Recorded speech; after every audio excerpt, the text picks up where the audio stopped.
في حاجات انت بس اللي لازم تعلميها لبنتك، ما ينفعش حد تاني يعلمها لها. بلاش تكوني الأم اللي بنتها لما تكبر تقول الله يسامحك يا ماما معلمتنيش كذا. لو لسه داخلة القناة جديد وأول مرة بتشوفيني، أنا ميرا. أهلا بيكي في عيلتنا. ما تنسيش تعملي سبسكرايب للقناة، لايك وشير كتير لصحابك علشان عيلتنا تكبر بسرعة. وشكرا جدا لدعمكم وتعليقاتكم الحلوة. نسمي الله ونصلي على الرسول ويلا بينا نبدأ. يوم ما بقيتي مامي البنوتة، هنا بقى معاكي أمانة وهدية ربنا عطاهالك، بونبوناية البيت. الأمانة دي لازم تاخدي بالك منها كويس جدا. وأنا عارفة إن في ستات كتير قوي معايا كلهم أمهات زي السكر، بس أنا حابة أفكرك وأفكر نفسي كمان بشوية حاجات لازم ناخد بالنا منها، وحاجات يومية لازم تاخديها عادة علشان بنوتك تعرفها منك، مفيش حد تاني هيعلمها لها زيك ولا حتى المدرسة.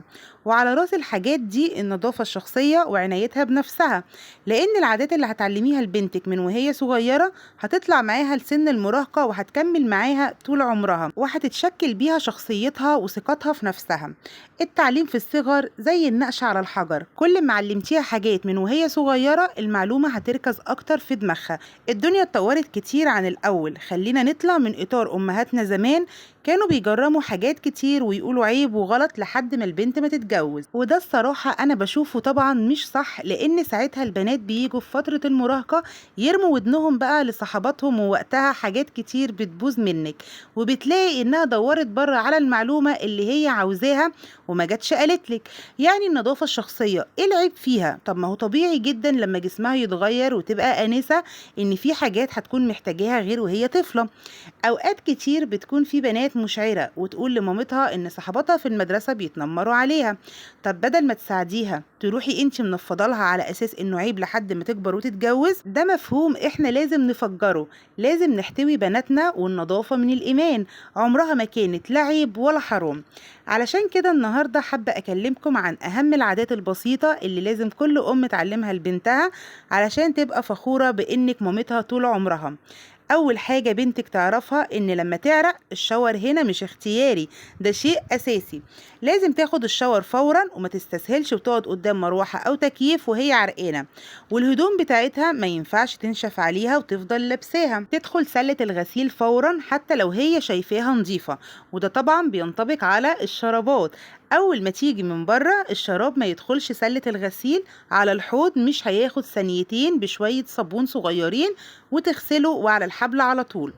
الكوتشيات اللي بنخرج بيها كتير تبقى بره البيت عند الباب علشان تتهوى، وكل فترة بنغسلهم بأي صابون ريحته حلوة ونرش عليهم معطر ونحطهم في الشمس شوية. وطبعا لو في فترة الصيف فالشاور هنا أساسي صبح وليل، وساعات بناخده 3-4 مرات أصلا في نص النهار.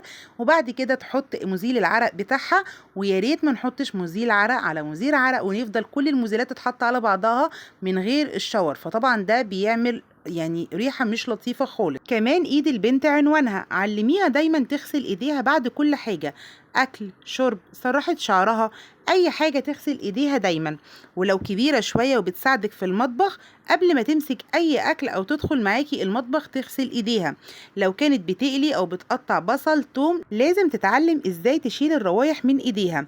كمان خصصلها فرشة اسنان نضيفة لضوافرها، كل يوم بالليل تحط نقطة معجون على الفرشة وتغسل ضوافرها كويس وتفركها بقشرة ليمون وتشطفها، بتفرق جدا في لون الصوابع وما بتبقاش غامقة، وضوافرها كمان بتكون قوية جدا. اما بالنسبة للملابس الداخلية فبنوتك لازم تتعود انها بتتغير يوميا، وبرضو لو في مشوار اول ما بنرجع من بره.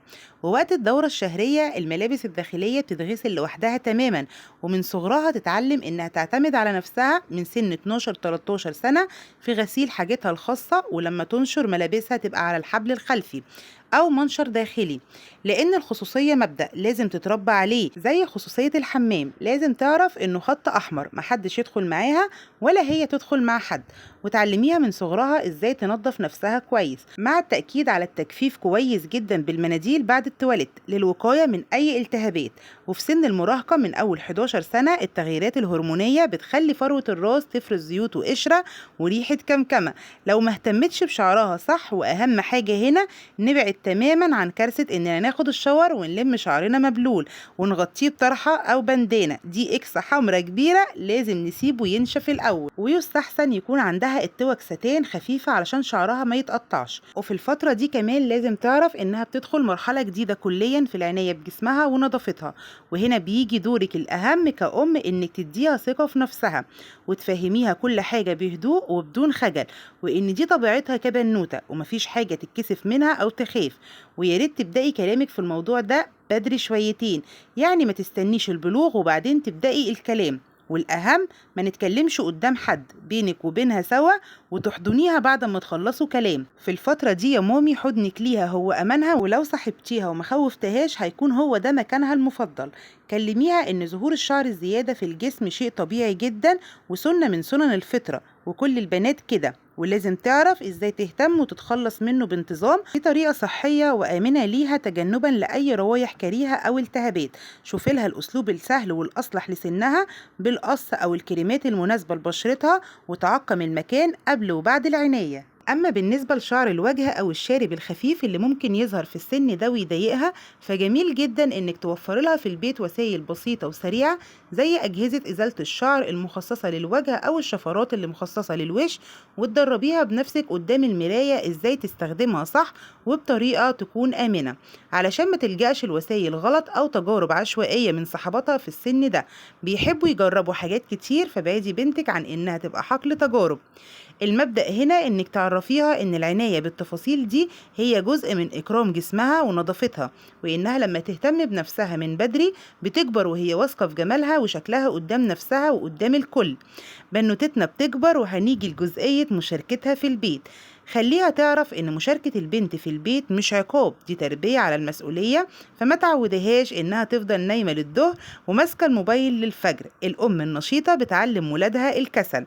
بلاش تفضل ماسكة الموبايل ولازق في ايديها طول اليوم وانتي شقيانة بتنضفي وتلمي وراها. عوديها كمان انها مسؤولة عن نظافة اوضتها، دولابها، مكتبها، لم هدومها، والبيت مسؤولية كل اللي عايشين فيه. ولما تطلبي منها حاجة واحدة واحدة عليها بالصبر، لان ممكن في الاول تماطل، تزن، تعترض، فاصبري عليها خطوة خطوة بالهدوء، والتكرار بيعلم الشطار لحد ما تتعود. كمان لازم تغرزي فيها ان اسرار البيت خط احمر، وما ينفعش تخرج بره، لا القريب ولا الغريب ولا حتى اقرب صديقة ليكي. فهميها بالراحة ان كل بيت له خصوصيته وحرمته، وان اللي بيحصل جوه البيت بين 4 جدران، سواء كانت مشاكل عائلية، ظروف مادية، او تفاصيل حياتنا اليومية، او حتى اسرارها هي، وان دي امانة عندها ما تخرجش لحد. ولو حابة تفضفض يبقى مع مامتها صاحبتها اللي محدش هيحبها قدها. واوعي يا مامي في السن ده بالذات تطلعي سرها لخالته وعمته ولا لأي حد علشان تثق فيكي. احنا هنا عايزين نعمل عمود خرساني من الثقة بينك وبينها. البنت اللي بتتعود من صغرها تحفظ سر بيتها وتصون كرامة أهلها بتكبر وهي شخصية أمينة محترمة وواعية، والناس بتثق فيها وفي كلامها لأنهم عارفين إن عندها أصل وبيئة طيبة. عرفيها إن الكلام في تفاصيل البيت بره مش بس بيكشف خصوصيتنا، ده كمان ممكن يفتح باب للتدخلات والمشاكل اللي احنا في غنى عنها. وان كتمان الاسرار صفة من صفات الست العاقلة الناضجة اللي بتعرف تحمي بيتها ونفسها. وفي زمن السوشيال ميديا ضروري جدا انك توعيها ان قيمتها مش بعدد اللايكات ولا المتابعين، قيمتها باخلاقها وتربيتها وقربها من ربنا وتعاملها مع الناس. وعلميها ان كلام الناس ووجهات نظرهم ما يهزش من ثقتها بنفسها، وتتعود تتقبل الرأي من غير ما تزعل وترد عليه بذكاء، وتتربى على الامتنان وشكر ربنا على كل نعمه عليها، وتحمده وترضى باللي في ايديها، وما تبصش لحاجة عند حد ولا تطمع فيها. كمان لازم تتعلم انها تحفظ الجميل وتقول شكرا وما تنكرش مجهود حد معاها.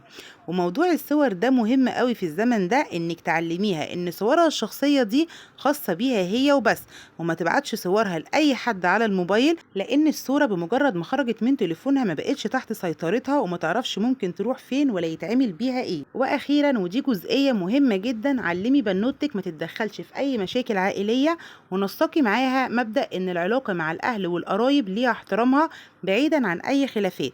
يعني لو انت مختلفة او زعلانة مع اختك او مع جدتها، خالها، عمتها، او اي حد في العيلة، بنتك ملهاش دعوة، وتتعامل مع الكل بأدب واحترام. ما تفضليش تشربيها كره عيلتها من وهي صغيرة، لان اللي هتزرعيه هتحصديه. وما ينفعش تفضلي طول الوقت بتتكلمي عن كرههم ومعاملتهم الوحشة علشان ما تزرعيش جوه قلبها جفاء.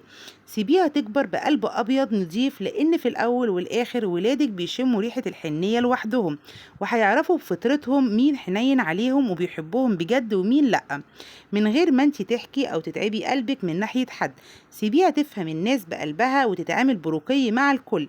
انت كده بتبني شخصية متزنة سوية نفسيا عاقلة وما بتشيلش كره لحد. واكيد طبعا كلامنا مخلص، لان لسه في فقرة مهمة جدا عن ازاي واحدة واحدة ناخدها لطريق ربنا ونعودها عليه، وهيكون الفيديو ده قريب جدا. في النهاية يا مامي، التربية مش في يوم وليلة، التربية تكرار وممارسة طولة بال. فخليكي انت القدوة والأمان ليها، واكتبيلي في التعليقات ايه اكتر حاجة نفسك تعلميها لبنوتك، يمكن تعليقك ده يفيد حد تاني. واشوفكم في فيديوهات جاية كتير اقوى واعمق واقرب لقلوبنا. وسلام.